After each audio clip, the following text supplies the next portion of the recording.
Performance assessments are required of every core class, yet they're completely missing from all state financial education mandates. English, science, math, social studies, they all have projects required that you turn in order to pass that class. For example, English class, most kids will have to write a research paper, turn that in to be graded to pass that overall class. Biology, there's a variety of projects and activities that the kids have to do. I had to dissect a frog back in my day. Even foreign language required me to pass a performance assessment. I had to sit down with the teacher, Senior Kolar, toward the end of the year and speak to him in Spanish. And I was graded based on my ability to have that conversation. But with personal finance classes, that is never required in any state. And it's a huge missing piece because personal finance is perfectly suited to performance assessments, much more than any other class, because the performance assessments we have them complete can be real world in nature, meaning actual things that will benefit them in the real world. For example, things like writing a budget and completing a budget, which includes research and understanding what things will cost when they move out on their own, researching rental rates, how much electric, gas, cell phone, all that costs, completing a budget and turning that into an assignment so they're prepared to move out on their own with a detailed budget. Things like gathering everything they need to open their bank account. Things like finding and locating that bank or credit union, completing the application of the place they choose, making sure to leave off important sensitive information like social security number, preparing the things they need to bring in, maybe a driver's license, SSI card, whatever they need to bring in. In addition, having them fully prepared. Now, we can't have them go in and open the bank account because they're minors. However, we can have them fully prepared. Things like completing a resume, where it's not just writing it, it's actually building a resume they can present that will land them a job.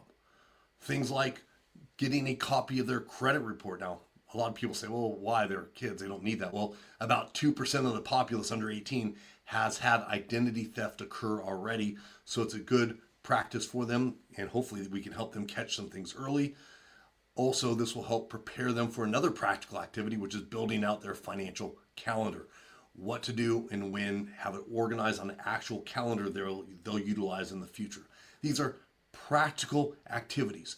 We can grade them on their ability to pass those activities. And if I had to choose, either they pass a post test, which about of the states that require and mandate financial literacy, most require post test requirements. Some don't require any testing requirements. But of the ones that require testing requirements, I would way more prefer they complete performance-based assessments than any post test.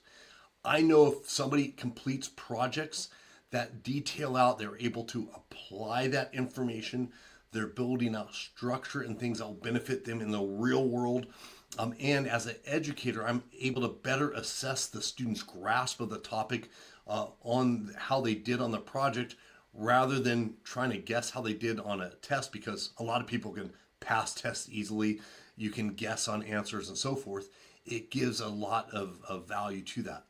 Performance-based assessments are research-based best practices. That's why every other topic includes that.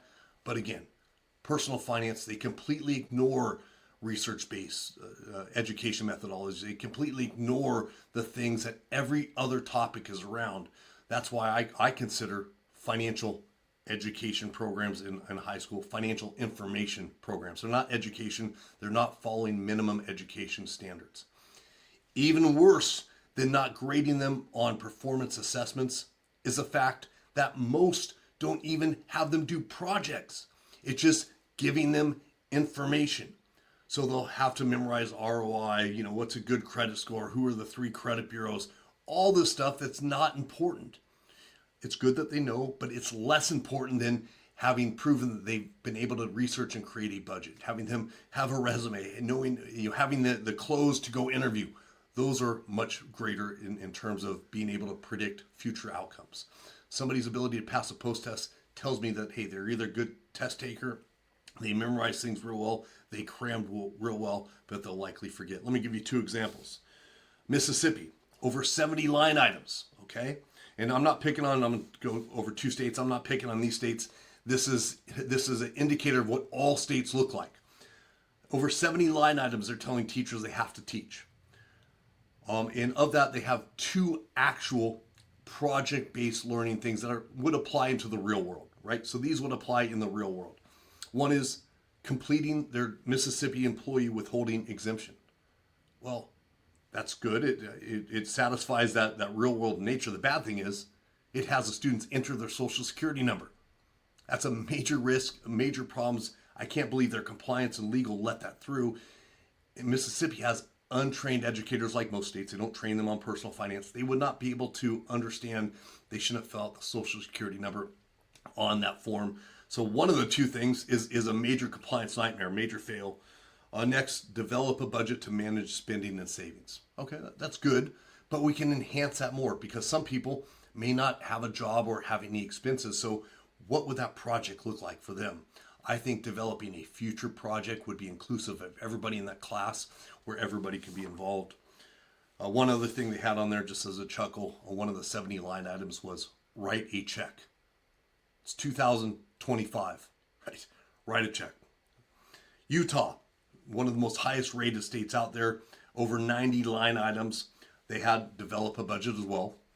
My same comments apply to what I said about Mississippi. They have evaluate career opportunities. Second, I think that's real world because they're evaluating things that they'll actually need in the future. I think they're missing some follow through on that. We can actually have them kind of drill down and apply that a little bit more. But I would consider that real world in nature. That's 2 out of 90. I want to say one more just because there's simple ways we can turn the missing pieces they have into actionable items. One of their standards is identify components on a resume. Who cares? I don't care if they can identify components. Get them a resume so they can get a job and start working. I don't care if they have the components. Write a resume and build it and fill in the missing pieces so they can actually get hired. So again, it's ridiculous that personal finance completely ignores research-based education methodologies that all other core subjects teach. Performance assessments are a perfect fit for personal finance, yet are completely ignored in every state across this country that mandates financial literacy education. It's time for legislation, it's time for schools and administration to step up their game and to follow just the basic best practices of every other coursework. I encourage everybody to be actively involved. Join our advocacy committee. We're not standing for low performance, low rigor, waste of time for these kids. What they call education is information. It's time we make a change so our kids graduate self-sufficient and capable and with the things in place already that will provide structure to their finances moving forward.